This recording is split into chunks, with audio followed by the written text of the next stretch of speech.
अस्सलाम वालेकुम dear students, कैसे हैं आप सब। My name is Anam Rabbani and I am your teacher of social studies for class 7।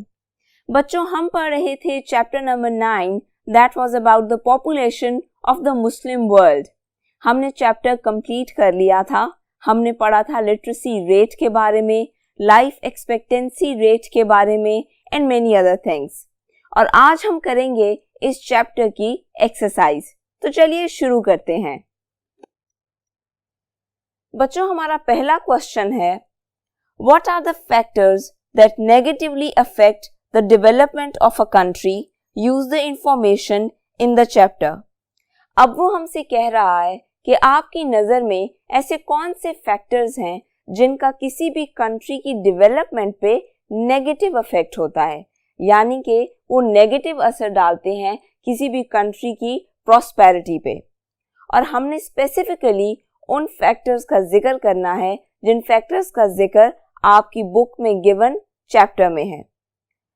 तो उन फैक्टर्स में से पहला फैक्टर तो है lack of education and skills, यानी कि कोई भी चीज़ जो सबसे पहले किसी भी कंट्री की प्रॉस्पेरिटी पे असर डालती है वो है lack of education and skills. यानी कि अगर आपकी आबादी का एक बड़ा हिस्सा पढ़ा लिखा नहीं है या वो स्किल्ड नहीं है तो ये चीज़ आपकी कंट्री को पीछे की तरफ लेकर जाती है या उसकी प्रॉस्पेरिटी पे नेगेटिव इफेक्ट डालती है। अगर आपकी कंट्री का लिटरेसी रेट अच्छा होगा, यानी कि कितने लोग पढ़े लिखे हैं, ये रेट अच्छा होगा, तो इसका मतलब है कि आपकी कंट्री तेज़ी से डेवलप करेगी, आपका इंडस्ट्रियल जोन डेवलप करेगा, आप फाइनेंशियली स्ट्रांग होंगे। Then the other factor is poor health and lower life expectancy। हमने चैप्टर के दौरान इस पर भी बात की थी कि अगर आपके मुल्क का जो मेडिकल एरिया है या जो मेडिकल फील्ड है वो स्ट्रांग है तो इसका मतलब है कि आपके मुल्क में लाइफ एक्सपेक्टेंसी रेट भी अच्छा है, यानी कि लोग कितने साल जीते हैं आपका ये रेट भी अच्छा होता है depending upon the availability of medical facilities. अगर आपके मुल्क में लोगों को अच्छी मेडिकल फैसिलिटीज़ अवेलेबल नहीं है तो इसका मतलब है कि आपका लाइफ एक्सपेक्टेंसी रेट भी कम हो जाता है। इसका मतलब है कि आपके मुल्क में बीमारी ज़्यादा आती है जिसकी वजह से आपकी इंडस्ट्रीज़ भी अफेक्ट होती हैं और आपकी इकोनॉमिक ग्रोथ भी अफेक्ट होती है, और ये दोनों चीज़ें आपके मुल्क की प्रॉस्पेरिटी पे नेगेटिव इफेक्ट डालती हैं। Then the third point is over population. अब ओवर पॉपुलेशन होती क्या है? ओवर पॉपुलेशन का मतलब होता है कि एक स्पेसिफिक लिमिट से ज़्यादा हो जाना आबादी का। आपका जो बर्थ रेट है वो ज़्यादा होना और आपके मुल्क में डेथ रेट का कम होना। ओवर पॉपुलेशन की वजह से और बहुत से प्रॉब्लम्स आ जाते हैं, जैसे कि over crowding, unhygienic conditions, resources थोड़े पड़ जाते हैं, यानी कि आपकी जो डिमांड है वो बढ़ जाती है और आपकी सप्लाई कम पड़ जाती है। इस वजह से फिर आपके मुल्क की इकोनॉमिक ग्रोथ स्लो हो जाती है और ये चीज़ आपके मुल्क की प्रॉस्पेरिटी पे एक नेगेटिव इफेक्ट डालती है। Then political instability. अब अगर आपके मुल्क में पॉलिटिकल स्टेबिलिटी नहीं है, आपकी डिफरेंट पॉलिटिकल पार्टीज आपस में ही लड़ने में मसरूफ़ हैं, ना कि इस चीज़ पे फोकस करने में कि उन्होंने किस तरह गवर्नमेंट को अच्छे तरीके से चलाना है, उन्होंने किस तरह लोगों की खिदमत के लिए काम करना है, उन्होंने मुल्क को किस तरह एक अच्छी डायरेक्शन में लेकर चलना है, तो फिर ऐसी सूरत हाल में भी आपका मुल्क फाइनेंशियली या इंडस्ट्रियली ग्रो नहीं कर सकता। आप पाकिस्तान की एग्जाम्पल भी ले सकते हो। हमारी डिफरेंट पॉलिटिकल पार्टीज़ भी एक दूसरे को ब्लेम करती रहती हैं, लेकिन आम आवाम के लिए कोई काम नहीं करता। तो ये चीज़ हमें ऑब्वियसली इरिटेट करती है, क्योंकि हमने ही उन लोगों को चुना है, हमारी वजह से ही वो MNAs बने हैं, हमारे वोट से बने हैं। तो अगर वो हमारे लिए ही काम नहीं कर सकते तो फिर क्या फ़ायदा। इस पॉलिटिकल इंस्टेबिलिटी की वजह से अगर कोई सबसे ज़्यादा तंग होता है तो वो होती है आपकी पॉपुलेशन, आपकी आवाम। और अगर आपकी आवाम खुश नहीं है तो इसका जाहिर सी बात है, ये मतलब है कि आपकी इंडस्ट्रीज डेवलप नहीं करेंगी, आपकी इकोनॉमी डेवलप नहीं करेगी। और ये दोनों चीज़ें बहुत ज़रूरी हैं किसी भी मुल्क की प्रॉस्पेरिटी के लिए या किसी भी मुल्क की खुशहाली के लिए। अब आ जाते हैं हम क्वेश्चन नंबर 2 की तरफ। Find out what is the common reason behind Brunei, Bahrain and Kuwait having a high income per head। आपकी बुक में एक इन्फो गिवन है जिसमें ये लिखा हुआ है कि ब्रुनाई, बहरीन और कुवैत में जो पर हेड इनकम है, यानी कि जो एक इंसान की इनकम है वो बहुत अच्छी है as compare to other countries. तो वो हमसे ये पूछ रहा है कि इसकी वजह क्या है, पर हेड इनकम इतनी अच्छी क्यों है। These countries have huge oil reserves। तो बच्चों उसकी एक सबसे बड़ी वजह तो ये है कि इन तीनों कंट्रीज के पास ह्यूज ऑयल रिजर्व्स हैं। बच्चों आजकल आपको अच्छी तरह पता है कि ऑयल कितना इम्पोर्टेंट है, हर चीज़ के लिए चाहिए। आपकी ट्रांसपोर्ट चलाने के लिए चाहिए, आपकी फैक्ट्रीज चलाने के लिए चाहिए, आपकी इंडस्ट्रीज के लिए चाहिए।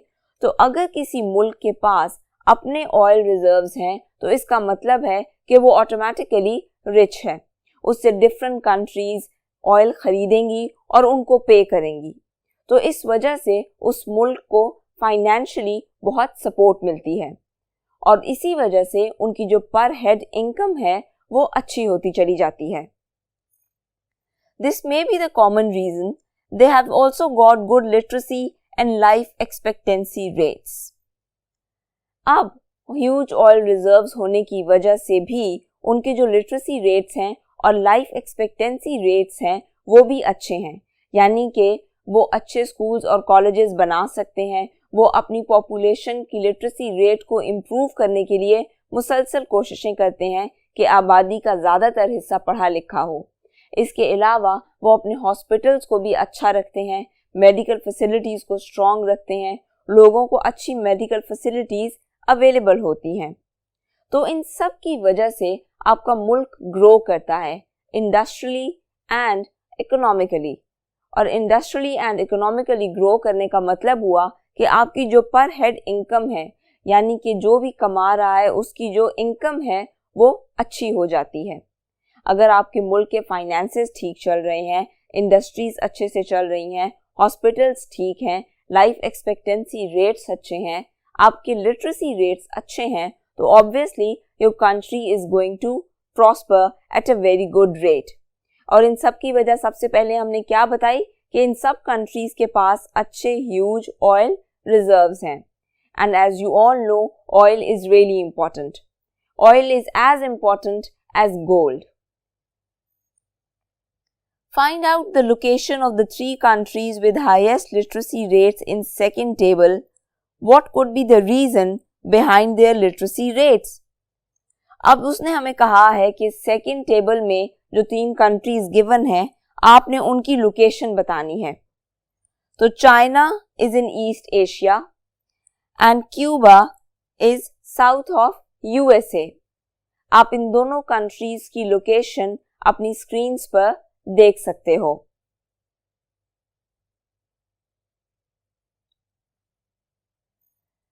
Brazil is in South of America.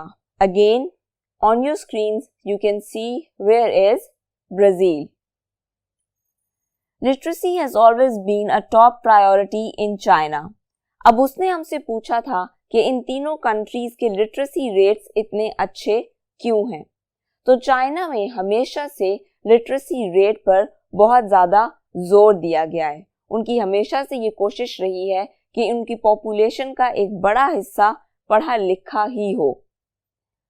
Like Cuba, it is a communist state and communism places a high priority on education. अब क्यूबा की तरह चाइना भी एक कम्युनिस्ट स्टेट है।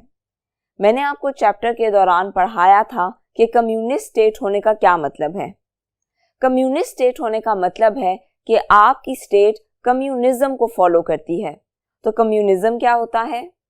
कम्युनिज्म ये होता है कि अथॉरिटी लोगों के हाथ में है, not in the hands of state, not in the hands of government, बल्कि लोगों के हाथ में है। अब अगर अथॉरिटी लोगों के हाथ में हो तो इसका मतलब ये है कि आपको आपकी एबिलिटी और आपकी स्किल्स की बेस पे सेलेक्ट किया जाता है।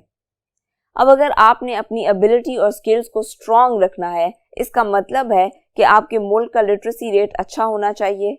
ज़्यादा आबादी का पढ़ा लिखा होना ज़रूरी हो जाता है, इसीलिए चाइना में पढ़ाई पर बहुत ज़्यादा जोर दिया जाता है, because it is a communist state, बिल्कुल क्यूबा की तरह। और ये जितनी भी कंट्रीज़ जिनके लिटरेसी रेट्स अच्छे हैं, उसकी वजह यही है कि ये कंट्रीज़ कम्युनिज्म को फॉलो करती हैं।